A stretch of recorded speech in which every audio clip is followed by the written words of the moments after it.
네, 오늘부터 어찌 보면 이제 시작은 내일이죠. 이제 감사 운동을 저희가 결단하고 시작하면서 이 감사에 대해서 좀 더 깊게 생각하면 좋겠다라고 생각을 했습니다. 그래서 오늘 주일 담임 목사님 설교도 감사고요. 오후 예배 설교 주제도 감사와 관련된 내용입니다. 오늘 미리 감사를 선포하다라는 제목으로 하나님의 말씀을 함께 전할 때 귀한 은혜의 시간 되시기를 소망합니다. 여러분, 성경에 보면 절기라는 게 나오죠. 그렇죠? 이게 절기가 시즌이 지나면 이제 절기가 있습니다. 우리나라도 보면은 여러 절기들이 있는데 보통 이제 기념일을 지정해 두잖아요. 뭐 이번에 이제 다음 주 어린이날도 있고 어버이날도 있고 스승의 날도 있고 이런 거 다 절기입니다. 여러분, 이런 절기를 제정하는 이유가 무엇인지 아십니까? 절기를 왜 지정해 놓았을까요? 뭐 휴일이니까 이건 아니겠죠. 네, 절기를 지정한 이유는 다시 기억하도록 하기 위해서입니다. 그 의미가 무엇인지 기억해라는 거예요. 여러분, 우리가 어버이날을 사실 부모님을 공경해야 되고 부모님을 공경하는 마음을 갖고는 있지만 우리가 일상의 바쁨과 여러 환경 가운데 잘 놓치고 표현도 못하고 지나가는데 그 날을 맞이하면서 그래, 어버이를 공경하는 마음을 다시금 표현할 수 있도록 하는 날이 이제 절기인 거죠. 그러니까 이 절기는 엄밀히 말하면 다시금 기억하는 데 목적이 있습니다. 여러분, 성경에도 유대인들에 보면은 3대 절기가 있어요. 어떤 절기가 있냐면 들어보셨을 겁니다. 유월절이 있고요. 칠칠절, 오순절이라고도 합니다. 칠칠절이 있고 초막절, 이렇게 유대인의 3대 절기입니다. 이 절기의 목적도 기억하게 하기 위한 것인데요. 특별히 어떤 걸 기억하냐면 이 절기를 통해서 하나님께서 우리에게 베푸신 은혜를 감사함으로 기억하게 하는 게 이 절기의 목적이었습니다. 그래서 엄밀히 말하면 이 절기들의 공통점은 다 감사와 연관되어 있다는 거예요. 여러분, 유월절은 어떤 절기였습니까? 이 어린 양의 피를 문설주와 좌우 임방에 이렇게 발랐을 때 심판이 유월되다, 심판이 넘어가다, 이게 유월절이죠. 심판, 내가 죽어야 되는데 그 심판이 넘어간 것을 생각하면서 감사하는 게 유월절이에요. 여러분, 칠칠절은 어떤 절이냐면은 칠칠절은 다른 말로 하면 맥추절이라고도 합니다. 그러니까 보리죠, 보리. 보리를 수확한 그 수확에 대한 감사의 절기인 거죠. 초막절도요, 이스라엘 백성들이 광야 생활을 하는 동안에 그 초막을 짓고 광야 텐트를 짓고 살았잖아요. 그때를 기억하면서 하나님께서 그 광야를 잘 버틸 수 있게 광야 생활을 잘 감당할 수 있도록 해주신 그 은혜를 기억하는 절기가 초막절인데요. 이와 함께 이 초막절을 수장절, 장막절이라고도 합니다. 수장절은 뭐냐면은 저장해 놓는 거예요. 한 해의 수확물, 가을의 수확물들을 결실을 거둬서 창고에 넣는 그 날이 연결되어 있습니다. 그러니까 광야에서 우리가 힘들었던 날, 또 하나님께서 우리에게 베푸신 은혜를 그 가을 수확을 하면서 그걸 기억하면서 감사를 표현하는 날이 다 절기들인 거죠. 그러니까 이 절기의 공통점은 감사와 연관되어 있다라는 거예요. 여러분들은 평상시에 감사를 얼마나 많이 하십니까? 여러분, 오늘 담임 목사님 설교처럼 우리의 감사의 기준들을 문턱을 낮춰놓으면 사실 모든 게 다 감사할 수 있어요. 그런데 문턱이 엄청 높으면은 웬만큼 좋은 일이 있어도 사실 잘 감사하지 않습니다. 근데 우리가 보편적으로 그래도 감사할 때는 언제냐면은 좋은 일이 생겼을 때 감사를 해요. 자식이 회사에 승진을 하고 어디 들어가고 갑자기 고민하던 일들이 잘 되고 뭔가 원하던 형통함이 우리에게 올 때 우리는 감사를 합니다. 그래서 그때는 자연히 감사가 나오게 되죠. 그런데 그래서 뭐 좋은 일이 있을 때 좀 행복한 일이 있을 때 원하는 것도 이루어졌을 때 감사해라 라고 하는 것은 사실 어렵지 않아요. 그냥 자연히 나오게 됩니다. 신앙인으로서 자연히 나오게 되는데요. 문제는 무엇이냐면은 성경이 우리에게 요구하는 감사가 어떤 감사입니까? 범사에 감사하라고 얘기합니다. 우리 데살로니가 전서 5장 18절 말씀 한번 같이 읽어보겠습니다. 시작. 범사에 감사하라. 이것이 그리스도 예수 안에서 너희를 향하신 하나님의 뜻이니라. 아멘. 여러분, 범사는 언제입니까? 범사? 모든 일이에요. 모든 일. 애인이랑 헤어졌을 때 감사. 남편과 치고받고 싸워서 막 속이 부글부글 끓을 때도 뭐 하라는 거예요? 감사하라는 거예요. 자식이 속을 썩히고 정말 막 힘들게 할 그때도 감사해야 되는 거고요. 원하는 거 잘 되지 않은 그때에도 감사해야 되는 거예요. 근데 이게 하나님이 범사에 감사할 수 있으면 감사해라가 아니라, 할 수 있으면 해라는 권유형이 아니라 뭐라고 얘기하셨냐면 명령하셨어요. 감사해라. 그러니까 힘들고 어렵고 그럴 때도 뭐 해야 되냐, 우리의 상황과 상관없이 우리는 어떻게 해야 되는 거예요? 감사를 해야 되는 거예요. 여러분, 이게 가능합니까? 사실 쉽지 않죠. 물론 이를 꽉 악물고 감사합니다 이럴 수는 있어요. 근데 일반적으로 쉽지 않단 말이에요. 그러니까 하나님이 우리에게 감사하라고 명령했을 때는 어떤 의미에서 우리의 감정과 의지적인 결단으로 그렇게 무조건 해야 돼 라는 거라기보다는 이 감사를 통해서 우리에게 요구하시는 어떤 분명한 의미와 목적이 있다라는 거죠. 왜 우리에게 매일 감사하라고 하셨는지, 그걸 명령하셨는지, 우리가 그 부분을 오늘 말씀을 통해서 우리 한번 생각해 보길 소망하고요. 그 생각과 함께 내일부터 시작되는 우리 153 감사운동을 우리가 어떤 태도로서 우리가 감사를 실천해 가야 되는지를 한번 돌아보는 시간 되기를 원합니다. 여러분, 우리가 인생을 살아가면서 가장 힘든 순간이 있다라고 한다면 어떤 순간이 있겠습니까? 아마 개인마다 다 내가 제일 인생이 힘들었던 때는 각자 떠올리는 때는 있을 거예요. 뭐 남편과의 관계에 어떤 싸움이 일어났을 때도 있을 수 있고요. 자식이 속썩일 때도 있고요. 사랑하는 배우자를 떠나보냈을 때도 있고, 여러 가지 우리 인생의 상황 속에서 우리가 힘듦을 이야기하지만 일반적으로 가장 현실적으로 감사하기 힘든 때를 생각해 보면 언제냐면은 바로 전쟁터입니다. 전쟁터. 내 목숨이 언제 어떻게 될지 모르는, 내가 적을 죽이지 않으면 적이 나를 죽일지도 모르는 그런 긴박한 긴장과 그런 상태가 전쟁이죠. 그래서 우리는요, 어떤 인생의 힘든 때를 비유할 때 전쟁과 같은 현실이다라고도 비유를 해요. 그러니까 가장 힘들고 어려운 때 우리가 이제 전쟁터를 떠올리는데, 오늘 본문의 내용은요, 역사상 가장 특별한 방식으로 진행된 전쟁을 소개하고 있습니다. 바로 아람과 이스라엘이 팔레스타인 땅에서 벌였던 전쟁의 내용인데요. 지도를 한번 띄워주시면은 이 아람과 이스라엘이란 두 나라는 라이벌 관계였습니다. 여기 지도를 보시면은 지금 국제 정세가 어떻게 된 거냐면은 요 아람이란, 위에 다메섹이라고 되어 있죠. 이 아람이란 나라가 엄청나게 강대국이에요. 그래서 그 당시에 모든 주변에 있는 나라들을 다 점령하면서 이렇게 패도적인 힘을 발휘하고 있는 그 상황이었고, 이 아람을 대적했던 나라가 누구냐면 북이스라엘이라는 나라였습니다. 북이스라엘은요, 아래에 있는 남유다와 동맹을 맺어가지고 아람을 이렇게 반대하는 입장에 있었고, 주변에 있는 모압, 에돔, 암몬은 이렇게 눈치를 보고 있는 상황이었어요. 이렇게 어디에 편들까? 근데 이제 북이스라엘의 입장에서는 아람과 계속적인 전쟁을 벌이면서 있는 거죠. 그 상황에서 오늘 본문의 주인공은 남유다의 왕이었던 여호사밧이라는 왕이었습니다. 여러분, 남유다는요, 지금 상대적으로 힘이 약합니다. 그러니까 아주 약소국이에요. 자기의 나라를 지킬 수 있는 힘이 어디서 왔냐면 북이스라엘과 동맹을 맺어가지고 그 북이스라엘이 외적을 좀 막아주는 그 힘을 가지고 나라를 대응하고 있는 상황이었습니다. 근데 이런 전쟁과 긴급한 상황 속에서 북이스라엘의 왕이 죽게 됩니다. 그러니까 북이스라엘의 왕이 죽었다는 것은 지금 남유다 입장에서도 위기 상황이 처하게 된 거죠. 동맹국의 왕이 죽게 된 거예요. 그래서 점점 북이스라엘이 약해지고 아람은 강성해지고 있는 그 상황인데, 그 상황에서 하나님께서 여호사밧에게 선지자를 통해서 이야기를 하시는 거예요. 뭐라고 얘기하시냐면은 선지자 예후를 통해서, 야, 너가 이스라엘 왕을 의지하는 게 합당하니? 라고 이야기를 하십니다. 역대하 19장 2절 말씀 한번 제가 같이 읽어보겠습니다. 하나니의 아들 선견자 예후가 나가서 여호사밧 왕을 맞아 이르되, 왕이 악한 자를 돕고 여호와를 미워하는 자들을 사랑하는 것이 옳으니까 그러므로 여호와께로부터 진노하심이 왕에게 임하리이다. 아멘. 예, 지금 이게 무슨 뜻입니까? 선지자가 여호사밧에게 와가지고 뭐라고 얘기하고 있냐면, 왕이 지금 악한 왕, 북이스라엘은 하나님을 온전히 믿지 않는 그런 악한 왕이었어요.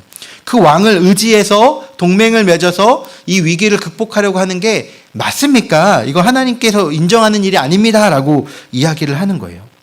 여러분, 그 상황에서 이제 여호사밧 왕이 이 선지자의 말을 듣고 이스라엘과의 동맹을 끊게 되면 어떻게 됩니까? 그러면은 이 아래에 있는 암몬이나 에돔이 이제 남유다를 공격할 게 너무나 뻔한 상황이었어요. 그러니까 지금 하나님의 말씀을 따르게 되면은 전쟁이 벌어질 수 있는 위기 상황이 이제 처하게 된 거죠. 여러분, 이 상황 가운데 여호사밧이 고민을 합니다. 그리고 어떤 결정을 하냐면 하나님의 명령에 따르기로 작정을 해요.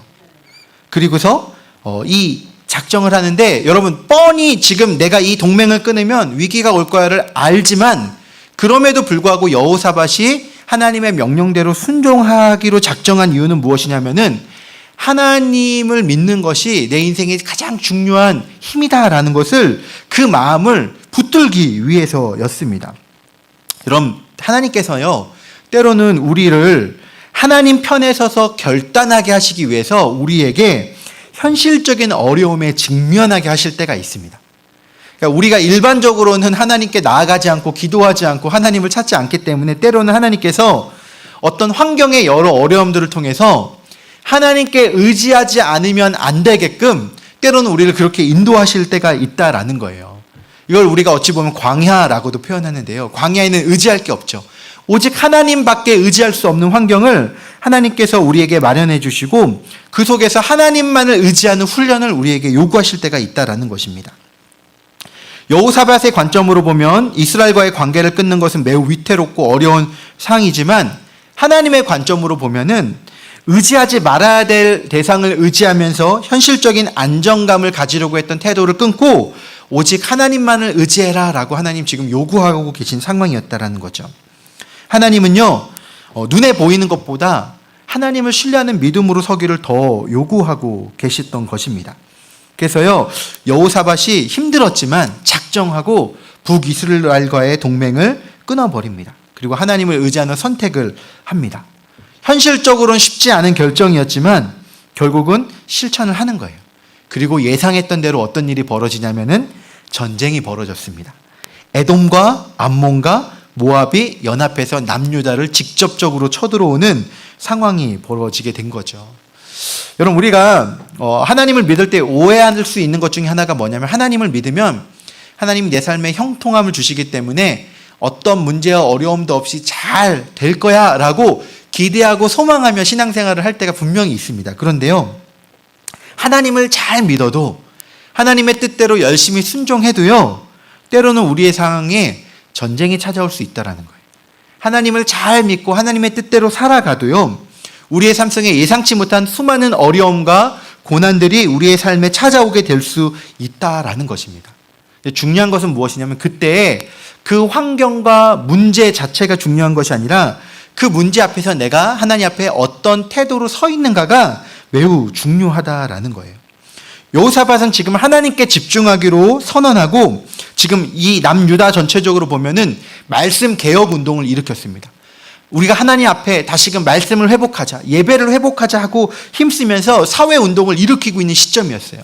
그 상황 가운데 이제 전쟁이 벌어진 거고, 이 긴장되고 두려운 환경 가운데 여호사밧은 하나님을 신뢰하는 믿음으로 내가 감당하겠다 작정했던 상황이라는 거죠. 여러분, 전쟁이 벌어졌을 때 여호사밧이 느꼈던 그 마음이 보면은 두 가지가 나와 있는데, 첫 번째 반응은 무엇이었냐면 두려움이었습니다. 우리 20장 3절 말씀 한번 같이 읽어보겠습니다. 시작. 여호사밧이 두려워하여 여호와께로 낯을 향하여 간구하고 온 유다 백성에게 금식하라 공포하매. 아멘. 그럼 이 지금 여호사밧이 느꼈던 감정이 뭡니까? 전쟁 앞에서 두려움을 느꼈어요.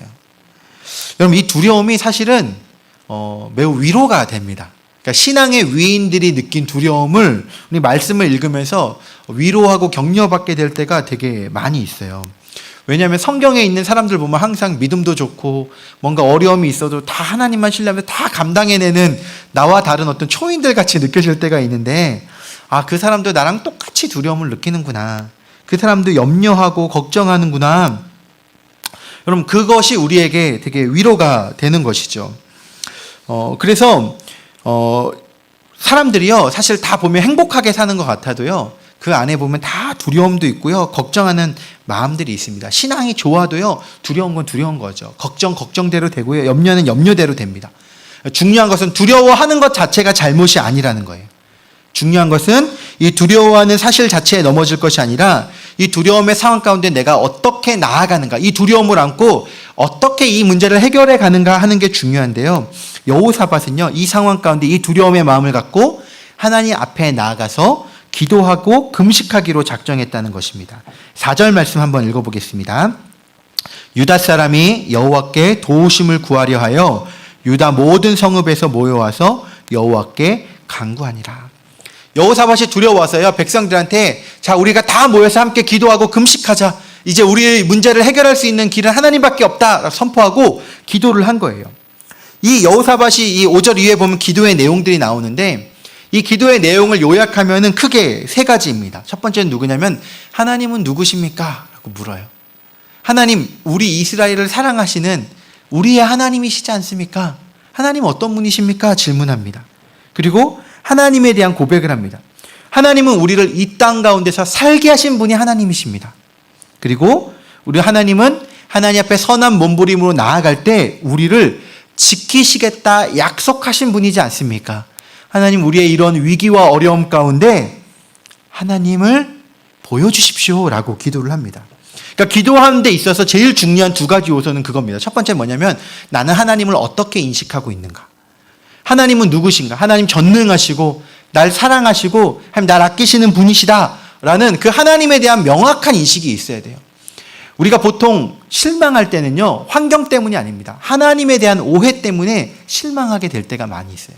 근데 하나님이 나를 사랑하시고 나를 이끄시고 하나님은 정말로 나에게 가장 좋으신 분이다 라는 것들을 우리가 정말로 믿는다면은 그 하나님 앞에 기도로 나아갈 수 있다라는 거죠. 그리고 하나님이 또 어떤 분으로 고백하고 있냐면, 그 하나님은 약속하신 것을 이루시는 분이다라는 고백으로 지금 여호사밧은 기도하고 있습니다. 하나님은 자신이 약속하신 것은 반드시 이루시는 분인데, 지금 하나님, 우리가 하나님을 신뢰하며 믿고 나아갈 때 하나님께서 우리를 지키실 거야, 보호하실 거야, 약속하신 대로 이루실 거야 라는 그 마음을 가지고 하나님 앞에 기도하며 질문한 거예요. 그렇게 기도할 때 하나님께서 응답해 주셨습니다. 응답의 내용이 크게 세 가지였는데, 첫 번째는 뭐냐면, 여호사밧아 두려워하지 마라. 두 번째는 이 전쟁은 내 전쟁이다. 너의 전쟁이 아니라 내 전쟁이다. 그리고 세 번째는 그러므로 너는 가만히 서서 내가 하는 일을 봐라, 구경해라 라고 얘기하십니다. 20장 17절 말씀 한번 같이 읽어보겠습니다. 시작. 이 전쟁에는 너희가 싸울 것이 없나니 대열을 이루고 서서 너희와 함께한 여호와가 구원하는 것을 보라. 유다와 예루살렘아, 너희는 두려워하지 말며 놀라지 말고 내일 그들을 맞서 나가라. 여호와가 너희와 함께하리라 하셨느니라. 아멘. 아멘. 지금 하나님께서 여호사밧의 기도에 응답해 주셨죠. 정말 두려움 가운데 하나님 도와주세요. 하나님 약속하시지 않았습니까? 주님 의지하면 살려주신다고 하지 않았습니까? 도와주세요 기도했는데 응답이 들린 겁니다. 두려워하지 마라. 이 전쟁은 내 거고 내가 책임질 테니 너는 구경만 해. 응답이 왔습니다.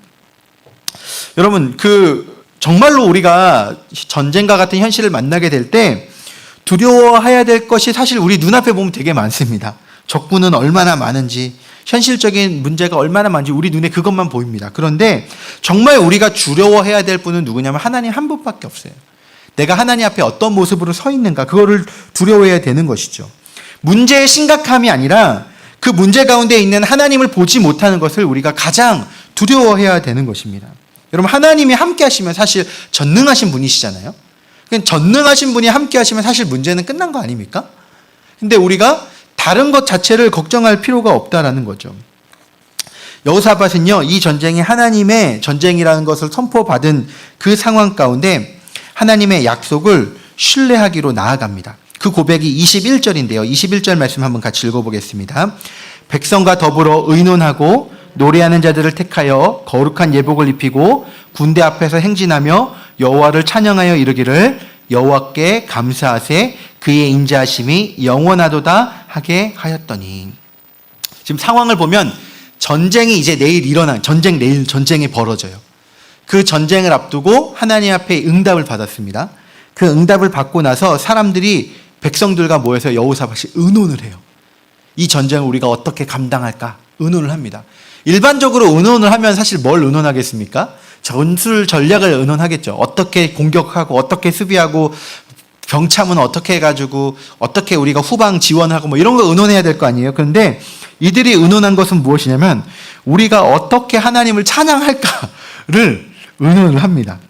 그래가지고 이들이 그 의논한 내용이 보면 무엇이냐면은 하나님께서 우리에게 두려워하지 말고 놀라지 말고 하나님이 하실 일을 가만히 보라고 하셨습니다. 그 약속을 우리가 어떻게 실천할 수 있겠습니까? 라고 고민하면서 그것을 해석해서 한 것이 무엇이냐면은 제일 먼저는 우리가 찬양을 합시다 라고 작정을 하고요.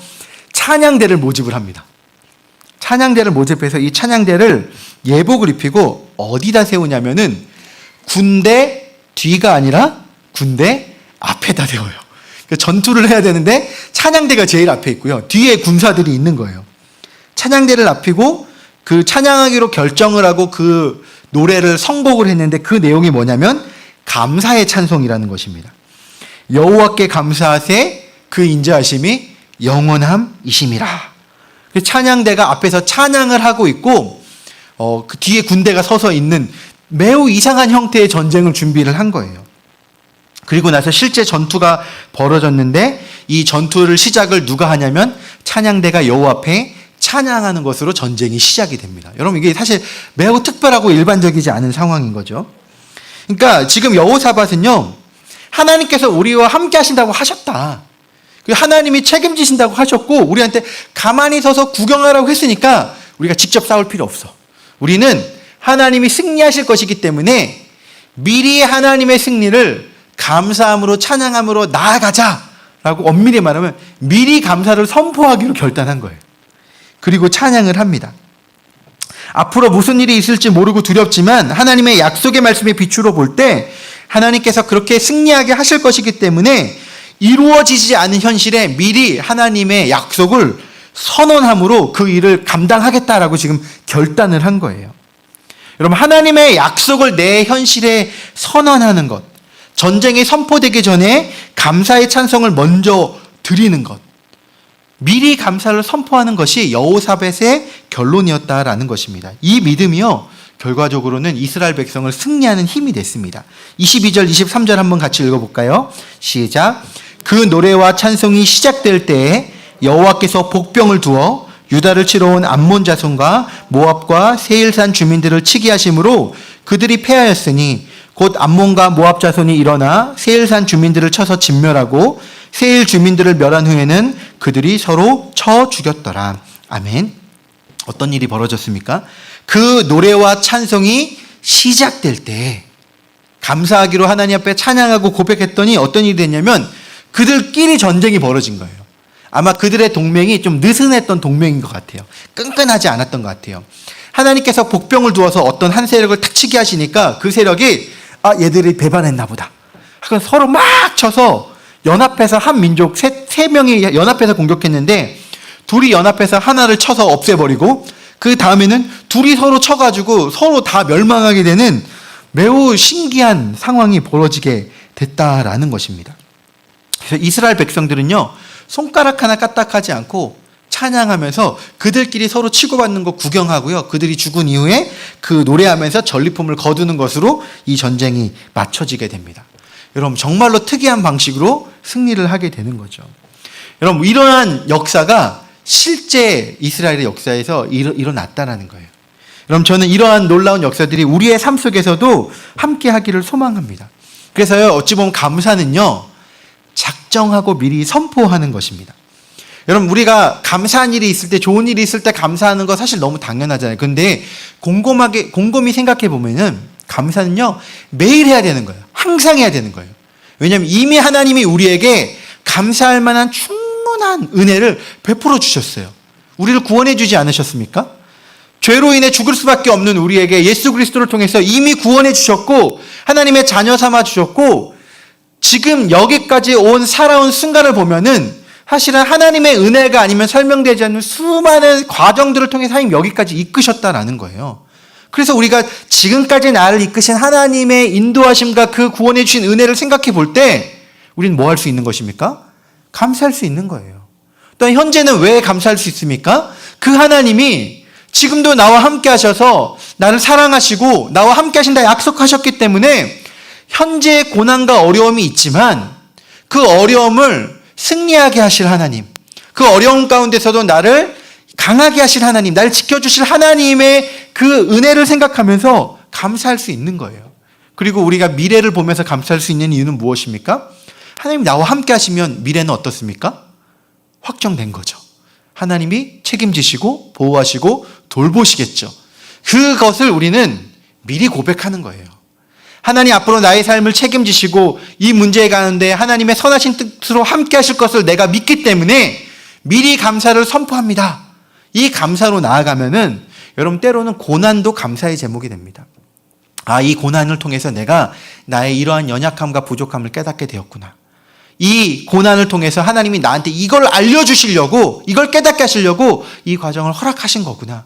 이 고난을 통해서 하나님이 나를 정말로 사랑하시는구나를 알 수 있는 거예요. 여러분, 우리가 사실 누군가에 대해서 마음이 없으면요, 신경 자체를 안 써버려요. 네 마음대로 알아서 해 하고 신경을 안 써버려요. 그런데요, 진짜로 마음이 있으면은 찾아가서 잔소리도 하고, 야 정신 차려도 얘기하고 그러는 거 아니겠습니까?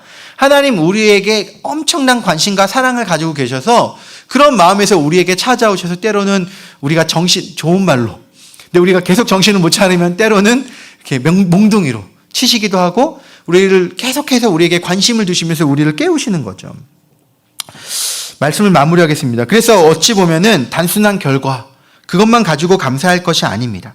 하나님이 살아계시고 우리와 함께 하시고 우리를 사랑하신다는 그 사실 때문에 우리는 감사로서 나아갈 수 있게 되는 것이죠. 성경이 우리에게 범사에 감사를 하는 이유가 그것이에요. 하나님의 은혜를 생각해 볼 때 너희는 감사로 나아갈 수밖에 없다. 하나님의 은혜를 기억하고 지금 내게 주신 은혜, 앞으로 주실 은혜를 기대함으로 감사를 선언하고 나아가면 내가 너의 삶 속에 그 감사가 실제가 되도록 이루어 주겠다. 이것이 하나님께서 우리에게 주신 약속입니다. 그 약속의 상징이 사실은 무엇입니까? 예수님의 십자가예요. 우리가 죄인 되었을 때 우리를 향한 그 크신 하나님의 사랑을 보증해서 알려주신 게 그 십자가이지 않습니까? 내가 너를 생명 다해 사랑한다. 내가 너를 온 마음 다해 지키겠다는 그 보증이 우리 십자가이고 우리가 그 사랑을 이미 받았습니다. 여러분, 우리가 1호상 감사 운동을 시작하면서 그래서 이런 훈련을 해보셨으면 좋겠어요. 좋은 일이, 이거 좋은 일이야, 감사, 이거 적는 것도 좋으신데 내가 어떻게 이 감사의 의미를 찾아볼까? 나에게 주신 이 하나하나의 상황 가운데 내가 감사해야 될 것이 무엇일까를 한번 잘 해석해보는 훈련을 하시기 바랍니다. 여러분, 신앙은 결국 해석입니다. 어떻게 해석하느냐에 따라서 감사가 될 수도 있고 불평이 될 수도 있어요. 은혜를 주셔도 물을 주셨는데 왜 이것밖에 안 줘야 하면 불평이 되는 거고요. 하나님 나한테 이런 물을 주셨네 하면 감사가 되는 거죠. 상황 자체를 내가 어떤 방식으로 해석해서 주님께 나아갈까? 여러분, 이 90일 동안의 기간 동안에 그것들을 함께 훈련해보고 우리가 감사를 선포하고 감사하기로 결단하고 나아가면은 정말 우리의 모든 삶이 그 이후로 감사거리밖에 보이지 않게 돼요. 그것이 우리의 삶을 풍성하고 아름답게 할 것입니다. 이번 우리 감사운동을 실천하면서 그런 감사의 고백들로 주님을 기쁘시게 하고 또한 그 가운데 우리가 깨닫지 못했던, 이전에 깨닫지 못했던 하나님의 충만한 은혜를 깨달아가는 그러한 저와 여러분들 되시기를 주님의 이름으로 축원합니다.